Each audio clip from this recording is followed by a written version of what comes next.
اللهم صل على سيدنا محمد۔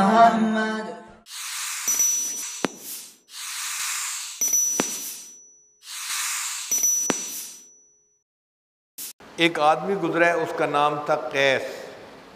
قیس کہتے ہیں عقل مند کو۔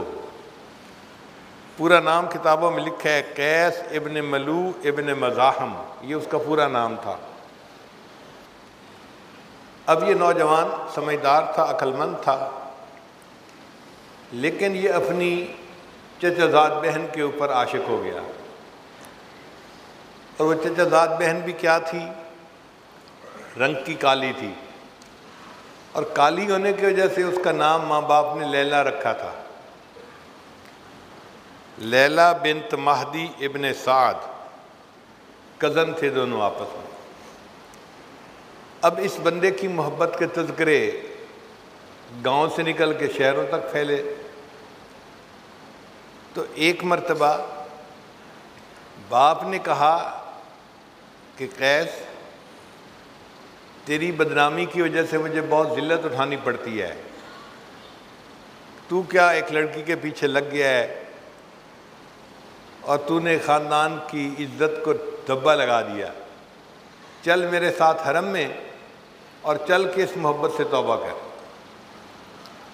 تو یہ قیس اپنے باپ کے ساتھ حرم میں چلا گیا۔ بیت اللہ کے پاس پہنچ کے والد نے کہا کہ توبہ کر اس محبت سے، تو اس نے غلاف کعبہ کو پکڑ کے ایک شعر پڑھا، الہی تبت من کل المعاصی، الہی تبت من کل المعاصی ولیکن حب لیلا لا اتوب، اے اللہ ہر گناہ سے میں توبہ کرتا ہوں، لیلا کی محبت سے توبہ نہیں کرتا۔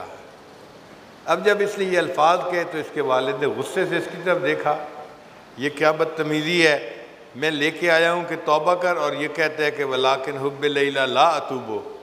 تو سمجھدار تو تھا ہی صحیح، اس نے جب دیکھا کہ والد نے خفا ہو کے دیکھا ہے تو اگلا شعر پڑھا، الہی لا تسلبنی حبہا ابدا، اے اللہ اس لیلا کی محبت کبھی میرے دل سے سلب نہ کرنا، وَيَرْحَمَ اللَّهُ عَبْدًا قَالَ آمِينَ، اور جو میری دعا پر آمین کہہ دے اللہ اس بندے کے گناہوں کو بھی معاف کر دے۔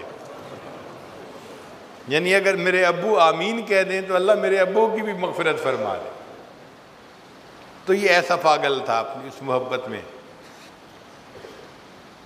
جب سیدنا حسن رضی اللہ تعالیٰ عنہ نے سیدنا امیر معاویہ رضی اللہ عنہ سے صلح کر لی اور حکومت کے معاملے میں ان کے حق میں دستبردار ہو گئے، تو حسن رضی اللہ عنہ بہت خوش تھے کہ میں نے حکومت ان کے سپرد کر دی جو اس کے زیادہ اہل تھے۔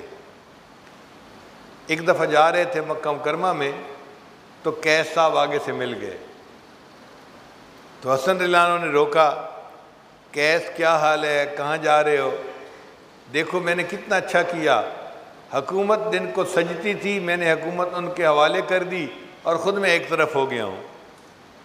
تو قیس خاموش کھڑا سن رہا ہے، تو حسن رضی اللہ عنہ نے فرمایا چپ کیوں کھڑا ہے، کوئی جواب نہیں دیتا؟ کہنے لگا جی کہ میں سوچ رہا ہوں حکومت تو لیلا کو سجتی ہے۔ انہوں نے فرمایا انت مجنون، تو مجنون ہے۔ اس کے بعد اس کا نام قیس کی بجائے مجنون ہو گیا کہ یہ پاگل تھا اس کے پیچھے۔ اگر مخلوق کی محبت انسان کو ایسا پاگل کر دیتی ہے تو اللہ کی محبت تو پھر انسان کو پتہ نہیں کس کیفیت پہ پہنچاتی ہوگی۔ مجنون جب فوت ہوا تو کسی کو خواب میں نظر آیا، اس نے مجنون آگے کیا بنی؟ کہنے لگا کہ اللہ نے میری مغفرت فرما دی اور مجھے فرمایا کہ میں نے تجھے نمونے کے طور پہ رکھ لیا ہے، میں قیامت کے دن اپنے سے محبت کرنے والوں کو تیرا نمونہ پیش کروں گا کہ دیکھو اگر مخلوق کی محبت میں یہ بندہ اتنا پاگل ہو سکتا ہے، اے میرے بندوں کلمہ پڑھنے والوں تم نے مجھ سے محبت کیوں نہ ایسی کی۔ مولانا روم رحمۃ اللہ علیہ فرماتے ہیں عشق مولا کہ کمز لیلا بود، گوئے گشتن بہر او اولا بود، کہ لوگوں کیا مولا کا عشق لیلا کے عشق سے بھی کیا گزرا ہے کہ مجنون تو لیلا سے اتنی محبت کرے اور ہم بندے ہو کہ اپنے اللہ سے محبت نہیں کر پاتے؟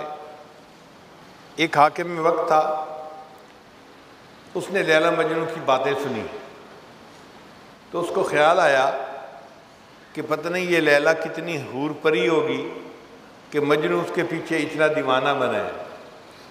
اس نے پولیس کو کہا کہ لیلا کو میرے سامنے لاؤ، میں دیکھو تو صحیح۔ اب جب لیلا آئی تو وہ تو ایک عام سی لڑکی تھی کالے رنگ کی، تو بادشاہ نے اسے کہا از دیگر خوباں تو افزوں نیستی، اے لیلا دوسری خوبصورت عورتوں سے کوئی بڑھ کر تو حسین نہیں ہے، گفت خامش چوں تو مجنوں نیستی۔ اس نے جواب دیا خاموش رہو اس لیے کہ تیرے پاس مجنوں کی آنکھ نہیں ہے، اگر تو مجنوں کی آنکھ سے مجھے دیکھتا تو دنیا میں مجھ سے زیادہ خوبصورت تجھے کوئی نظر نہ آتا۔ اللہ بھی ہمیں ایسی آنکھ عطا فرما دے کہ جو ہم اپنے خالق اور مالک کو ایسی محبت کی نظر سے دیکھیں کہ وہ ہمارا محبوب حقیقی بن جائے۔